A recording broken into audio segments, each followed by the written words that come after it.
할렐루야. 지난 주일 우리 주님의 소유라는 제목으로 달란트 비유에 대해서 말씀을 우리는 들었습니다. 달란트는 단순한 재능이나 은사를 말하는 것이 아니라 하나님께서 각 사람의 능력에 따라 나누어 주신 재능이라고 그랬어요. 하나님이 각 사람의 능력에 따라서 나누어 준 재능. 그래서 첫 번째, 모든 사람에게 다 달란트가 있다. 차등이 있을 뿐 다 있다. 두 번째, 달란트의 그 가치, 금액이 당시로서 노예가 절대 가질 수 없는 넘사벽의 금액이었다. 기억나시죠? 세 번째, 달란트는 장사를 하게 되면 반드시 뭐가 나온다? 열매가 있다. 반드시 열매가 있다. 네 번째, 주님이 뭐 한다고요? 다시 오셔서 결산할 때가 온다. 기억나십니까? 다섯 번째, 오셨을 때 평가가 두 가지가 있었어요. 하나는 착하고 충성했는지 아니면 악하고 게을렀는지. 분명히 두 가지로 평가를 나눈다. 그때 착하고 충성된 종이라고 칭찬받는 핵심은 무엇이냐 그러면 그 달란트는 내 것이 아니다. 아까 말했습니다. 주님께서 주신 것으로 여기고 주님에 의해서 주님을 일하는 것으로 했기 때문에 칭찬받았다는 것. 그러나 반대로 악하고 게을렀던 것은 그 달란트를 내 것이라고 생각했기 때문에 내 마음대로 땅에 묻어놨다 그 말입니다. 그러므로 달란트 비유의 핵심은 그 재능과 달란트, 은사는 내 것이 아니고 주님 것이다. 주님께서 주신 것이기 때문에 주님을 위해서 우리가 일하면 반드시 열매가 있고, 그러나 일하지 않고 묻어놔 버리면, 내 것이라 생각하고 묻어놔 버리면 열매는 절대 없다. 그러므로 달란트는 내 것이 아니다. 반드시 하셔야 돼요. 재능은 내 것이 아니다. 주님 것입니다. 그렇기 때문에 그 달란트를 가지고 주님을 위해서 일하면 열매가 있다. 지난주 핵심이 그거였습니다. 기억나시죠? 자, 오늘은 24장, 25장이 종말에 대한 이야기의 그 말이거든요. 이것의 결론의 이야기입니다. 결론의 이야기로서 하나님 우편에 설 자, 하나님의 좌편에 설 자가 누구인가? 그 양과 염소로 구분하는, 결과적으로 구분시키는 장면이 나온 오늘 말씀의 모습입니다. 자, 결론에 가서 여러분 우리가 양의 편에 서야 될지 염소의 편에 있어야 될지, 주님이 우리를 어느 편에 서줘야 할 것인지, 오늘 이 말씀 가지고 결론을 우리는 어떻게 해야 되겠느냐는 것을 말씀을 우리는 배워야 됩니다. 31절 다 같이 읽읍시다. 시작.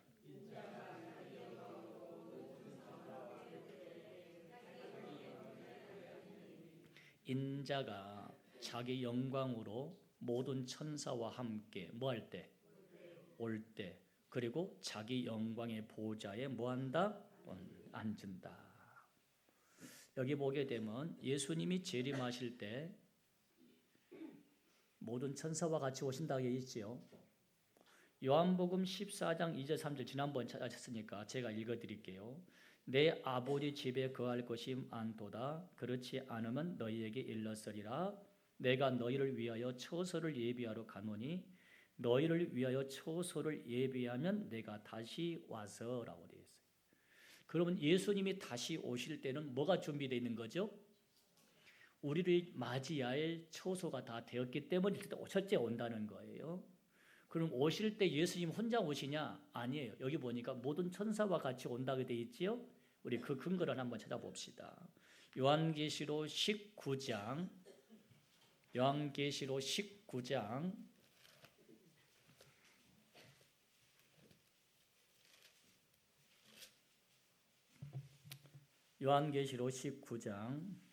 11절 다 같이 읽읍시다.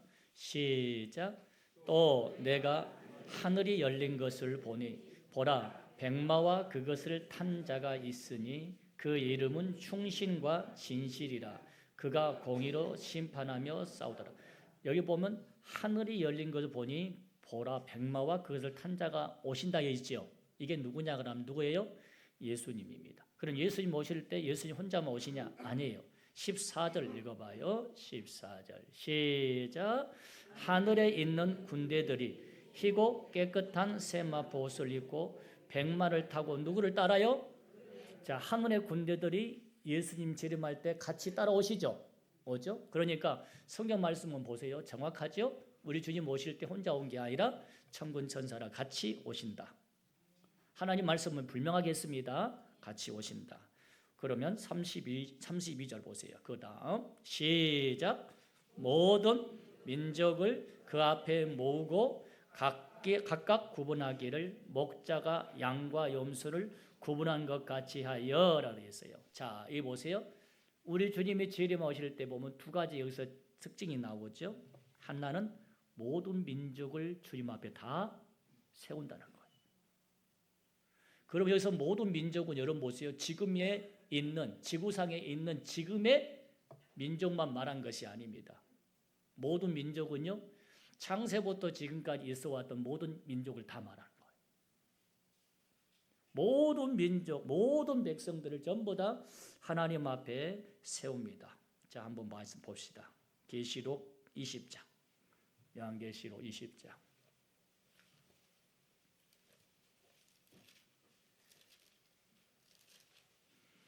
요한계시록 20장 11절부터 자 15절까지가 나온대요. 자, 천천히 읽어봅시다. 시작. 또 내가 크고 흰 보좌와 그 위에 앉으신 이를 보니 땅과 하늘이 그 앞에서 피하여 간데 없더라.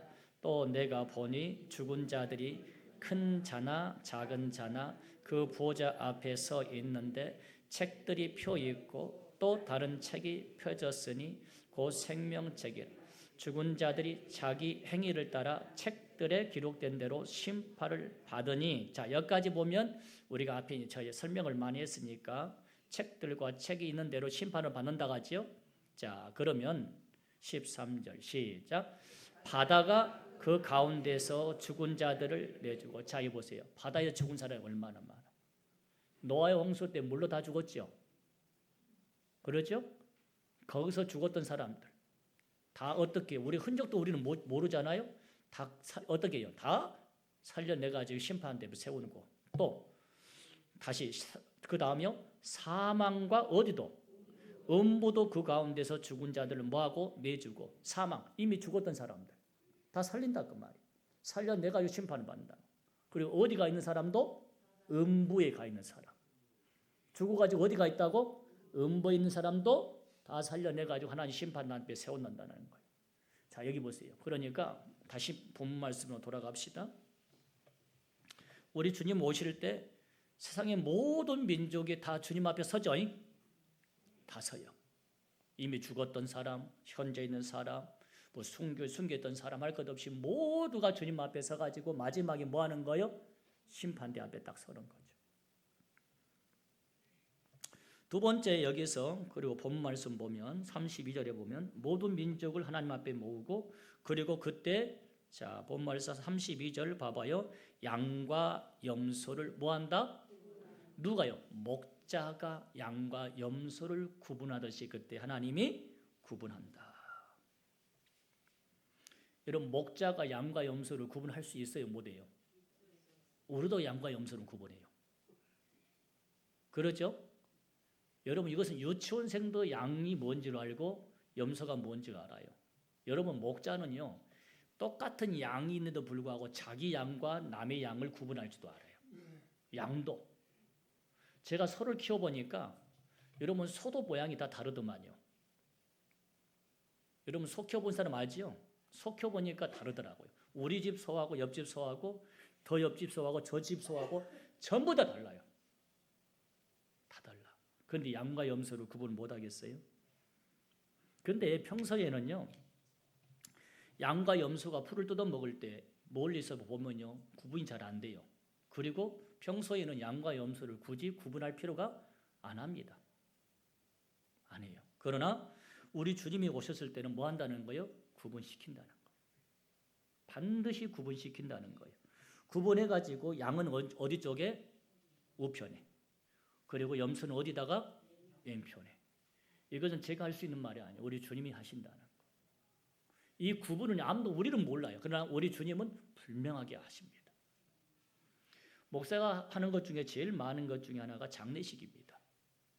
제가 우리 교회 11년째 지금 사역하고 있는데 아마 장례식 한 40건 이상을 제가 한 것 같아요. 이게 40명 이상의 자리가 빈 거예요, 지금. 그러죠?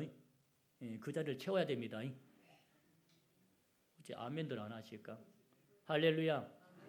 전도를 해오든 전도를 못하면 아이를 낳든 입양을 하든 어째 아멘들 안 하시네. 장례식을 해보게 되면요, 마지막에 가는 모습 보면요, 조금을 알 수 있을 것 같아요. 어떤 분은 정말 천사같이 고요한 모습으로 웃는 모습으로 하나님께 가신 분이 있고, 어떤 분은 발버둥을 치신 분들이 있어요. 발버둥을 치신 분들이. 성도 여러분, 하나님 앞에는 불명하고 명확하게 양과 염소로 구별되어집니다. 그럼 물어봅시다. 질문해 봅시다. 나는 양일까 염소일까? 나는 우편에 설까 좌편에 설까? 여러분 33절과 34절 보면 오른편 선에 있는 양은 이렇게 되어 있어요. 33절 34절 시작. 양은 그 오른편에 염소는 왼편에 두리라. 그때 임금이 그 오른편에 있는 자들에게 이르시되 내 아버지께 복 받을 자들이여 나와 창세로부터 너희를 위하여 예비된 나라를 상속받으리라. 여러분 보세요. 공통점이 있어요. 예수님의 오른편의 사람을 뭐라고 했냐면 양이라고 그랬어. 그 양을 또 뭐라고 하냐고 하면 37절 봐봐요. 37절 시작. 이에 의인들이라고 되어 있어요. 그러면 우리 예수님 오른편의 사람들을 양이라고 했죠. 그들을 또 뭐라 하는 거예요? 의인들이라고 말하는 거예요. 그러니까 공식이죠. 예수님 오른편에 있는 사람은 양이고 양들은 뭐라고요? 의인들이다. 이 양들, 예수님 오른편에 선 양들이 33절 34절 보니까 두 가지 복이 있죠. 하나는 내 아버지께 복을 받는 자들이다. 하나님께 복 받는 자들이다. 두 번째는 창세로부터 너희를 위하여 예비된 나라를 상속으로 받을 것이다. 요한복음 1장 12절에 이런 말을 하죠. 영접하는 자 곧 그 이름을 믿는 자들에게는 하나님의 자녀가 되는 권세를 주셨다. 자 보세요. 하나님의 자녀가 된다고 법적으로 어떻게요? 우리 주님 말씀하죠. 그러면 저와 여러분들은 하나님의 자녀가 이미 법적으로 되어진 겁니다. 아멘 한번 해봐요. 할렐루야. 뭔 여러분 이게 아멘 안 되면요 우리는 상속 못 받아요. 이게 정확히 안 믿어지면요 불명하게 안 믿어지면 우리는 천국을 상속으로 될 수가 없어요. 법적으로 여러분 예수를 믿는 사람 하나님의 자녀가 됩니다. 여러분 자식을 낳으면 제일 먼저 뭐 하죠? 뭘 해요? 출생시가 뭐예요? 법적으로 내 자식이라는 법을 어떻게 법적으로 등록하는 거예요. 그러니까 그때부터 그 자식은 여러분요 자식으로서 부모에게 상속권을 받을 수 있는 권한이 생겨지는 거예요. 아멘. 그러니까 하나님의 자녀가 되어진 사람에게는 뭐가 되는 거예요? 내가 준비된 하나님께 준비된 나라에 들어갈 수 있는 상속권을 받았다고 말이에요. 이보다 더 큰 상이 어디 있어요? 아멘. 여러분 물어봅시다. 죄송합니다. 삼성의 그룹의 회장의 아들보다 그것이 그거하고 하나님의 자녀가 되는 그럼 그거하고 어느 것을 여러분들은 더 원하실 것 같아요? 이왕이면 둘 다지. 여러분 나눈다고 하면 이왕이면 저는 여러분요 하나님의 자녀가 되는 것을 훨씬 더 택하겠지요. 왜? 거기는 천국을 상속받을 수 있으니까. 이것이 최고 큰 복입니다. 그러면 하나님의 오른편에 있는 이 사람들이요 어떤 행실을 했기 때문에 그러느냐? 자 35절 36절 보면요 7가지로 나오는데 한번 해보세요. 35, 36절 내가 줄일 때 너희가 뭐 했다고요? 첫 번째. 두 번째 내가 목마를 때 너희가 마시게 있고, 세 번째, 내가 나그네 되었을 때 너희가 영접하였고, 내가 헐벗었을 때 너희가 옷을 입혔고, 내가 병들었을 때 너희가 돌보았고, 일곱 번째, 내가 옥에 갇혔을 때 너희가 와서 보았다는 거예요.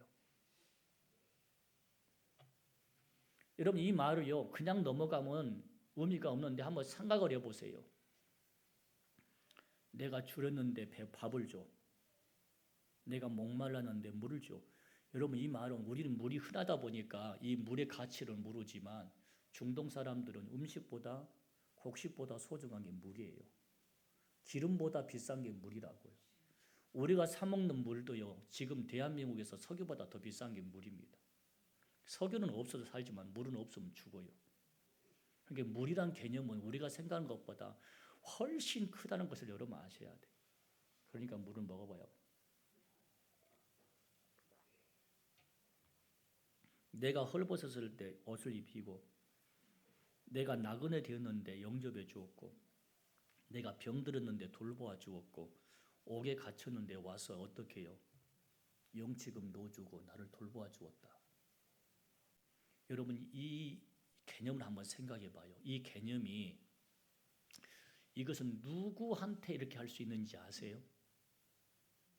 이것은 남한테 절대 못합니다. 남에게 한 번 정도는 밥을 사 먹일 수 있고요. 남에게 한 번 정도는 내 옷을 하나 줄 수는 있어요. 그런데 여러분요, 병들은 데 가서 병관 할 수 있습니까? 모르는 사람에게. 내가 모르는 사람에게 여러분요 옥에 갇혔는데 가서 여러분요 옥바라지 할 수 있습니까? 이 말은 한 번 했던 것이 아니거든요. 그럼 이 행동을 했다는 것은요 상대방을 내 가족이라고 믿었기 때문에 이렇게 할 수 있는 겁니다. 내 친척, 내 처자식, 내 부모라고 했기 때문에 이걸 이렇게 행동할 수 있었다는 거예요. 믿으시면 아멘.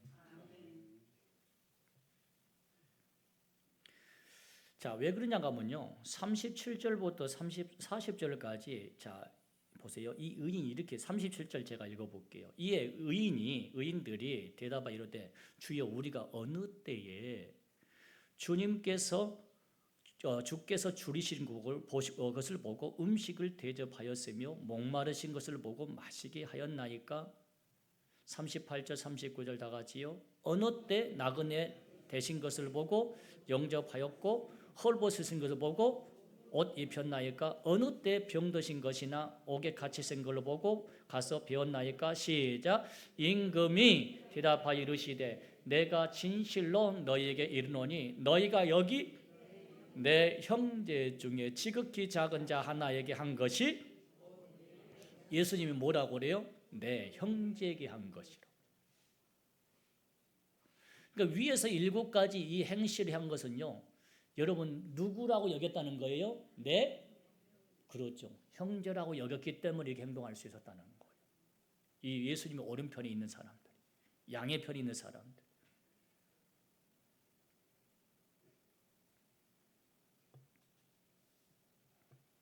로마서 12장 15절 찾아봅시다. 로마서 12장 15절. 로마서 12장 15절.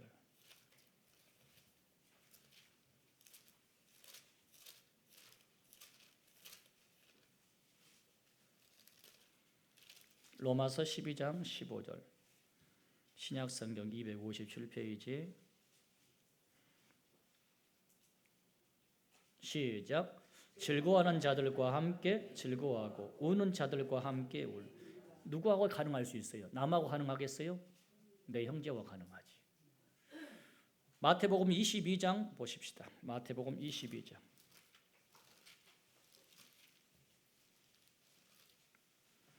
(36절부터) (40절까지) 마태복음 22장 (36절부터) (40절) 시작. 선생님, 율법 중에서 어느 계명이 크니까? 예수께서 이르시되 내 마음을 다하고 목숨을 다하고 뜻을 다하여 주 너의 하나님을 사랑하라 하셨으니 이것이 크고 첫째 되는 계명이요 둘째도 그와 같으니 네 이웃을 네 자신같이 사랑하라. 예수님도 뭐라고 하죠? 이웃을 누구처럼? 너 자신처럼. 네 자신이면 누구예요? 네 부모 형제처럼. 그러니까 여기 보세요. 위에서 지금 이 예수님의 오른편에 있는 이 양들의 하는 행동은요. 여러분 이웃을 형제를 성도들을 뭘로 여겼다는 거예요? 내 일가 친척 가족으로 생각했다는 거예요. 그러니까 이렇게 행동이 나오지. 아멘. 할렐루야. 여러분 아십시다. 우리가 예수님을 섬기는 게 다른 게 아니에요. 여러분 예수님을 섬길 때 어떻게 섬기는 거예요? 여러분 물어봅시다. 예수님 사랑하시죠? 어떻게 사랑한 것이 어떤 것이죠? 여러분 예수님을 사랑하고 섬긴다는 게 우리가 다 저도 사랑하고 섬기거든요. 근데 그 섬기고 사랑한 것이 어떻게 섬기고 사랑하냐고. 그것의 증거가 뭐죠? 여러분 예수님을 사랑하면 여러분 짜장면 사드리면 돼요? 예수님 이리 오세요. 내가 짜장면 사드릴게요. 예수님 옆에 있습니까? 예수님 사랑하면 여러분 넥타이 사가지고 여러분 예수님 드릴 테니까 믿으세요. 할 수 있어요? 아니에요. 예수님을 사랑하는 증거가 뭐냐 하면 예수님이 형상대로 만드신 옆에 있는 우리 성도를 사랑한 것이 예수님이 사랑한 거예요. 그러니까 여러분 예수님 오른편에 양에 있는 사람은 뭐 했다는 거죠? 내 형제와 이웃을 누구처럼 여겼다고요? 내 친인척 부모로 자식으로 여겼다 그 말이에요. 여러분 앞에 뒤에 옆에 좌우로 다 봐보세요. 봐봐요 빨리. 누구라고요? 그러니까요. 내 형제요, 내 친인척이요, 내 부모예요, 내 자식이란 거예요. 할렐루야. 그러니까 여러분 교인들의 생사고락, 교인들의 희노애락을 뭐처럼 여기라는 거예요? 내 이처럼 새기라 그 말. 그것이 뭐 하는 거라고요? 예수님을 사랑하는 거라니까요.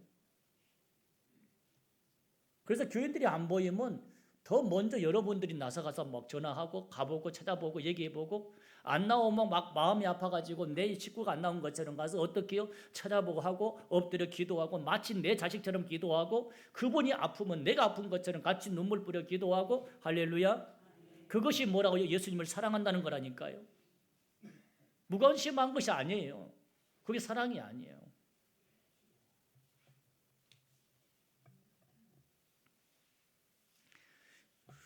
그래서 여러분 하나님께서 우리를 창조할 때 하나님께서 우리 형상대로 창조했다잖아요. 우리 형상대로.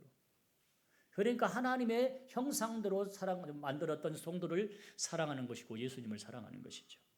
그러니까 성도들은요. 사랑할 의무는 있지만 미워할 권리는 없다는 거예요. 믿으십니까? 따라합시다. 사랑할 의무는 있지만 미워할 권리는 없다. 여러분 만약에 형제를 미워하잖아요. 그러면 누구를 미워하냐고 하면 하나님의 형상대로 지어주셨던 그 하나님을 미워하는 거예요. 여러분 그러잖아요. 여러분 남편 미워하면 안 돼요. 어쩌다가 저 왼수를 만나가지고 이쪽 안 보고 해야 된다니까. 이렇게 보고.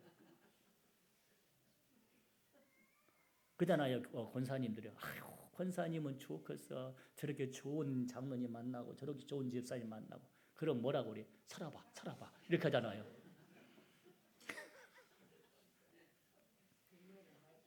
그 말이 맞대요.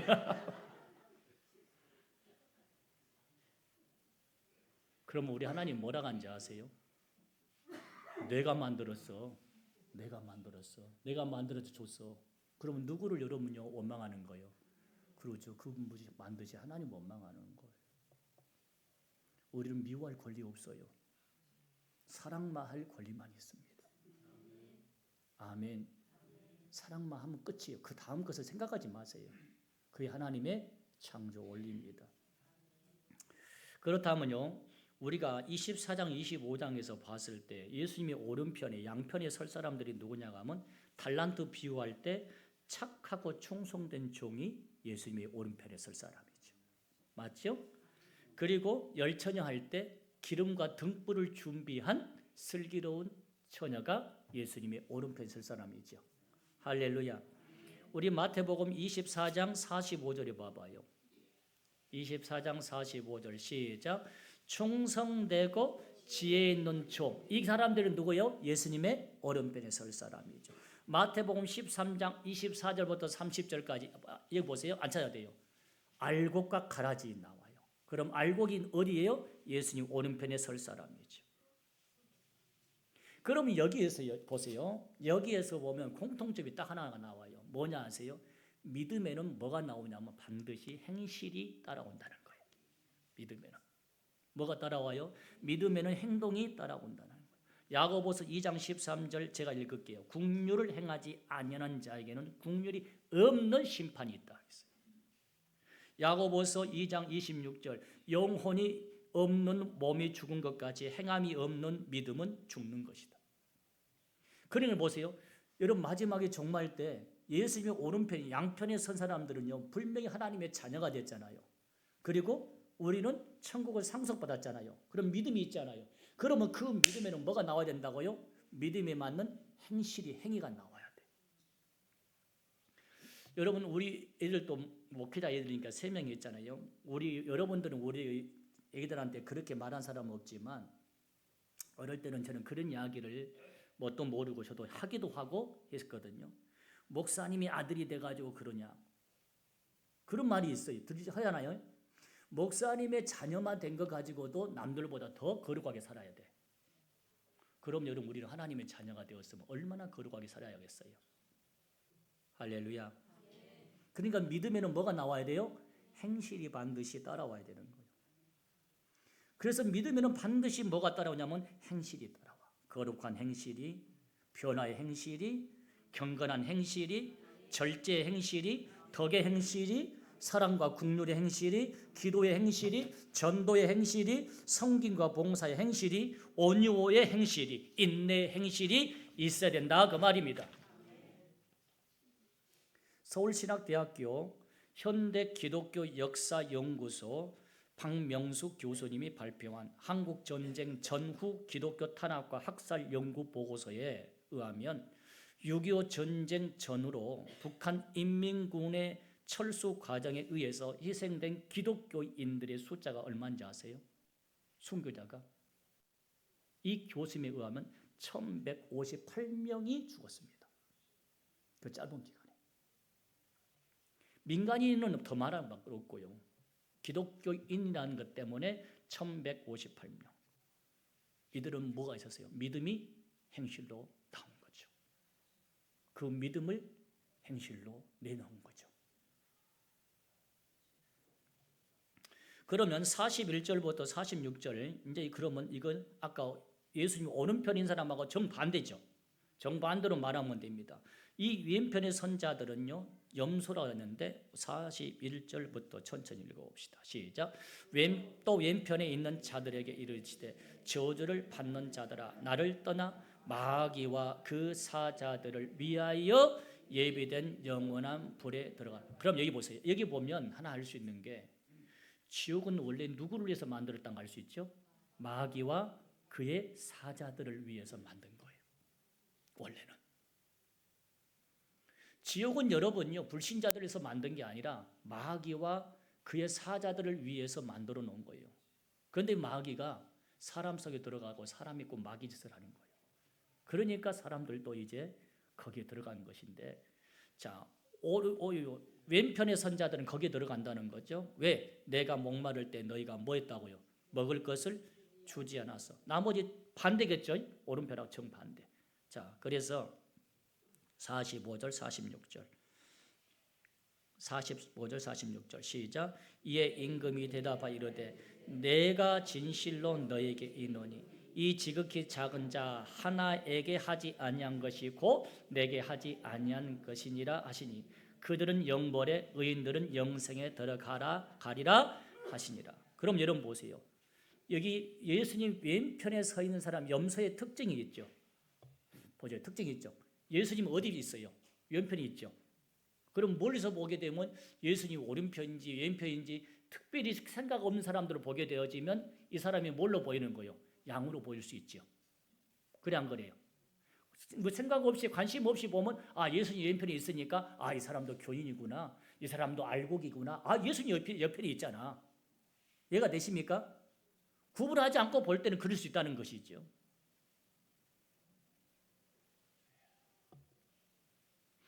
여러분 세상 사람들이 양과 염소, 알곡과 가라지를 구분을 못해요. 여러분 이단의 사람들 봐보세요. 이단은 일반 교회하고 똑같이 행동해요. 이 안 믿는 사람들은 이단인과 일반 교회를 여러분이 구분시키지도 못하고 구분도 못해요. 그러니까 똑같이 교회라고 그래. 왜냐하면 여러분 보세요. 이단들도 동일한 찬송가가 찬송을 불러요. 동일한 성경책까지 갖고 댕겨요. 동일한 예배당 건물 갖고 해요. 이게 똑같이 양처럼 행동하는 거예요. 똑같이 예수님의 여러분 여기 오른편에 있는 것처럼 보여요.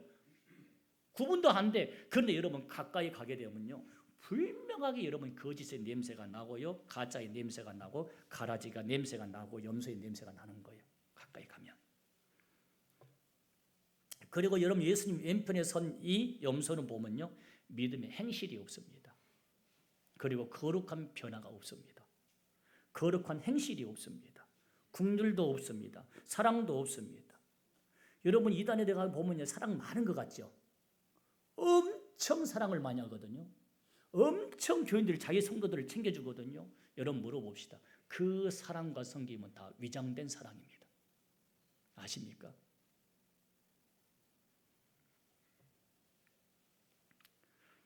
말씀 정리하겠습니다. 성도 여러분, 예수님 다시 오십니다. 그때 모든 인류는 하나님 앞에 서서 심판을 받게 됩니다. 그러나 한쪽은 분명히 예수님 왼편에, 한쪽은 오른편에 설 것입니다. 누가복음 16장에 보게 되면 부자와 거지가 죽으니까 분명히 쫙 갈라지죠. 하나는 음부로 떨어져서 고통 속에 울부짖고, 하나는 낙원에서 아브라함 품에 안겨가지고 행복하게 살고 있는 모습입니다. 사랑하는 성도 여러분, 하나님의 오른편에 있는 양은 믿음의 행실이 분명하게 있었습니다. 주님이 오신다고 여러분 믿고 있는 성도가 어떻게 믿음의 행실이 변화가 없겠습니까? 어떻게 거룩한 준비가 없겠습니까? 어떻게 거룩한 변화가 없겠습니까? 그 거룩한 성도이기 때문에 성도와 성도를 내 이웃과 내 형제와 내 부모로 여길 수밖에 없는 것입니다. 성도 여러분, 믿음에는 반드시 거룩한 행실이 따라오게 되어 있습니다. 믿음이 사랑으로 변하고, 원수가 사랑으로 변하고, 타락한 행실이 거룩한 행실로 변하고, 이기적인 마음이 긍휼의 마음으로 변하는 것이 우리 주님 오른편에 있는 양입니다. 그러면 성도 여러분 질문합니다. 우리는 주님의 오른편인가 왼편인가? 우리는 주님의 양인가 아니면 염소인가? 기도하겠습니다. 하나님 아버지, 우리는 주님의 우편에 설까요? 아니면 주님이 오셨을 때 너는 나 좌편에 서라 할까요? 우리는 주님께서 마지막에 너는 내 양이라고 말할까요? 아니면 주님께서는 너는 내 염소라고 말할까요? 하나님, 우리에게 주님의 우편에 서게 해주시옵소서. 거룩한 믿음의 행실이 나오게 해주시옵소서. 거룩한 변화가 있게 해주시옵소서. 주님이 오신다는 이야기를 우리는 알고 있습니다. 들었습니다. 그런데 아무 변화가 없다가면, 준비가 없다면, 경건이 없다간 우리는 과연 양이라고 말할 수 있겠습니까? 이제 말씀을 들었습니다. 이제 우리는 주의 양으로서의 거룩한 행실과 변화들이 있는 종들이 되게 해 주옵소서. 예수님의 이름으로 기도하옵나이다. 아멘.